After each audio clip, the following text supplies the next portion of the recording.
ভাই মানুষ চিন্তা করে ইতালিতে যে কাজের অভাব।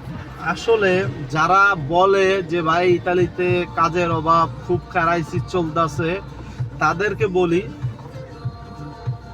তাদেরকে বলি যে ইতালিতে কোনো কাজের অভাব নেই, কোনো ক্রাইসিস নাই। যদি আপনার নসিবে না থাকে তাহলে অবশ্যই আপনার কাজের অভাব। যদি আপনার নসিবে না থাকে তাহলে অবশ্যই আপনার কাজের অভাব।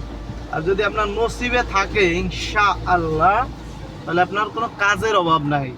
আপনি ক্ষেতের কাম করতে পারেন, আপনি ইন্ডাস্ট্রির কাম করতে পারেন, আপনি বারে রেস্তোরাঁয় বাসা বাড়ির কাজ করতে পারেন। এখন এর মধ্যে কথা আছে, যদি আপনি কাজ পছন্দ না করেন তাহলে আপনার কাজের ক্রাইসিস অবশ্যই 100% কাজের ক্রাইসিস থাকবো।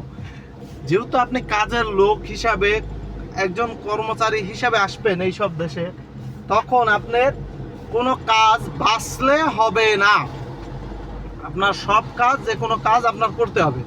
আপনি যে বাঁচবেন বাইসা, কোনো কাজ বাইসা কোনো লাভ নাই, কারণ আপনার সব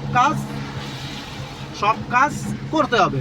যেহেতু আপনি কাজ করতেই আইছেন এই সব দেশে, তাইলে আপনি যদি চিন্তা করেন না ভাই আমি এই কাজ করবো, ওই কাজ করবো না, ওই কাজ করবো, এই কাজ করবো না, তাহলে তো আপনার কাজের ক্রাইসিস থাকবোই, নর্মাল।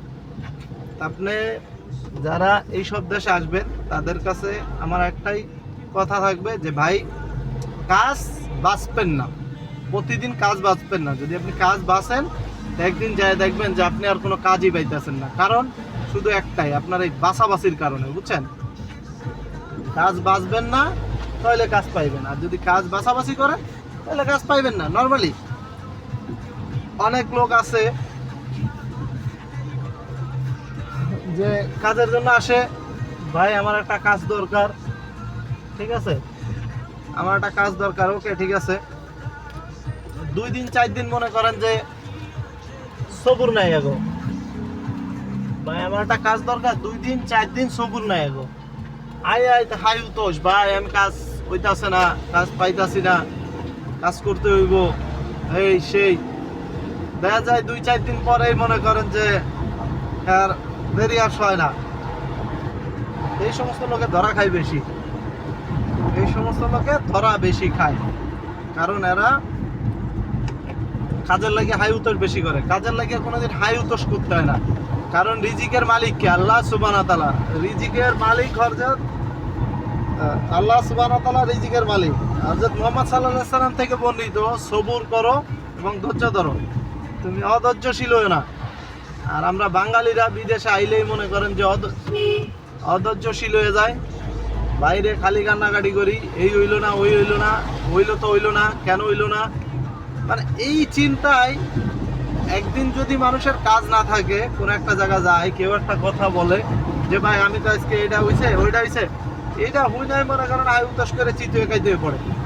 ভাই না, আগে আপনার জানতে হইব যে আপনার রিজিকের মালিক আল্লাহ, আমি আপনার রিজিকের মালিক না, কিংবা অন্য কেউ আপনার রিজিকের মালিক না। আমরা রিজিক যে জায়গা থাকে, আপনারা আল্লাহ সুবহানাহু ওয়া তাআলা ওই জায়গা কোনো না কোনো ওসিলায় লয়ে যাইব, সেই জিনিসটা আপনার জানতে হইব। আপনি না যায় নাই আন্দাজেই যদি দৌড়াদৌড়ি করেন, হাই উতোষ করেন, জীবনও আপনার রিজিক সফলভাবে হবে না। এই সমস্ত জিনিস না জানে, শুনে, না বুঝে আপনি আন্দাজে শুধু দৌড়াদৌড়ি করবেন, এটা কোনো লাভ নাই ভাই, কোনো লাভ নাই। বিশ্বাস করেন, রিজিকের পরে বিশ্বাস রাখেন, রিজিক আল্লাহ দাওয়ানের মালিক, রিজিক আল্লাহ দাওয়ানের মালিক। আপনারা চাইলেই কেউ রিজিক বেশি দিতে পারবো না, চাইলেই কেউ আপনার রিজিক খেয়ে যাইতে পারবো না, কারণ রিজিকের মালিক আল্লাহ।